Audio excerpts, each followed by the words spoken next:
Bismillahirrahmanirrahim. Assalamualaikum warahmatullahi wabarakatuh.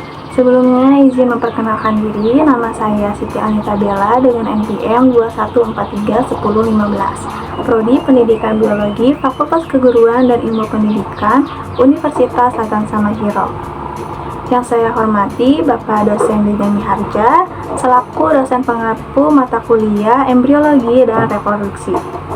Baiklah, di sini saya akan menjelaskan terkait proses spermatogenesis dan oogenesis. Nah, untuk yang pertama yaitu ada proses spermatogenesis. Nah, proses spermatogenesis ini terjadi pada laki-laki yang telah mengalami pubertas dan terjadi secara terus-menerus sepanjang hidup. Nah, proses spermatogenesis itu terjadi di dalam testis, tepatnya di tubulus seminiferus. Nah, apabila kita lihat secara potongan melintang, maka tubulus seminiferus akan terlihat seperti ini. Nah, apabila kita perbesar lagi, maka akan terlihat lebih jelas lagi, di mana dia akan terlihat sel Sertoli, di mana ini dinding tubulus seminiferusnya, dan ini spermatogonium, dan selanjutnya. Nah, untuk tahapan spermatogenesis itu terjadi dimulai dari sel induk spermatogonium yang berasal dari sel-sel germinal yang bersifat diploid. Nah, jadi ini merupakan sel spermatogonium. Sel spermatogonium ini berasal dari sel germinal yang bersifat diploid, di mana dia memiliki 2 pasang kromosom. Nah, spermatogonium ini kemudian akan membelah menjadi spermatosit primer.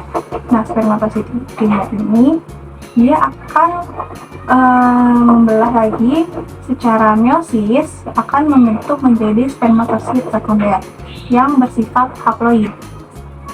Kenapa bersifat haploid? Karena dia memiliki sepasang sel kromosom. Nah, dari masing-masing spermatosit sekunder ini kemudian akan membelah lagi secara meiosis 2 menjadi spermatid yang bersifat haploid.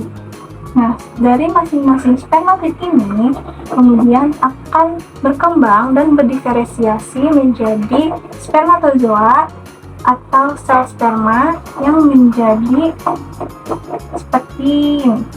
Nah, dia akan memiliki kepala, badan, dan ekor. Nah, jadi itu dari proses spermatogenesis, di mana dia dimulai dari proses spermatogonium yang akan membelah menjadi spermatosit primer, membelah secara meiosis 1 dan akan membentuk spermatosit sekunder, dan membelah lagi secara meiosis 2 akan membentuk spermatid dan akan berkembang atau berdiferensiasi menjadi spermatozoa.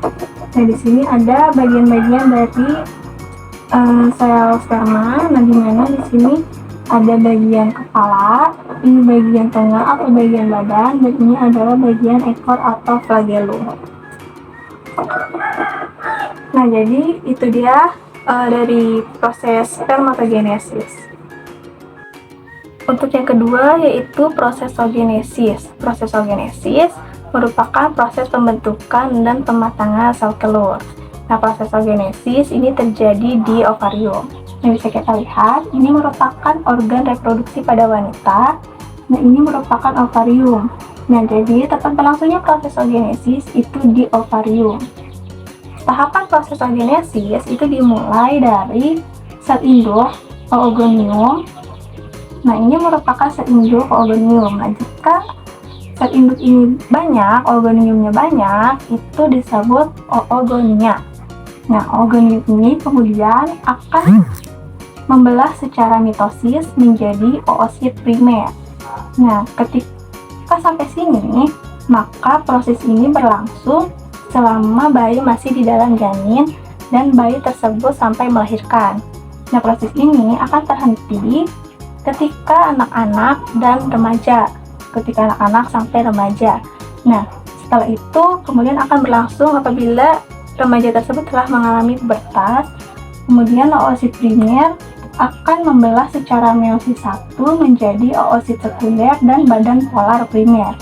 Nah, badan polar primer ini kemudian akan berregenerasi dan dia akan meluruh dengan sendirinya. Jadi ini badan polar ini tidak begitu penting.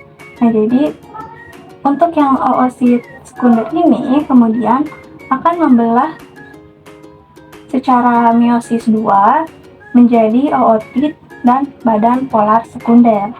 Nah, untuk yang ootit ini kemudian akan membelah lagi menjadi ovum atau sel telur yang nantinya akan dibawa ke rahim menuju rahim melalui tuba falopi.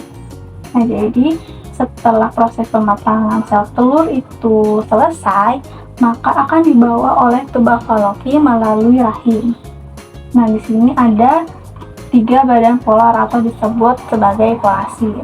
Nah, jadi itu dia proses dari oogenesis, dimulai dari induk ovum atau oogonium, kemudian membelah secara mitosis menjadi oosit primer, dan membelah secara meiosis 1 menjadi oosit sekunder dan badan polar primer. Nah, kemudian badan polar primer akan mengalami peluruhan. Oosit sekunder ini kemudian akan mengalami pembelahan secara meiosis 2, yaitu menjadi ootit dan badan polar sekunder. Nah, ootit ini kemudian akan menjadi ovum dan sel telur yang kemudian akan dibawa melalui tuba falopi.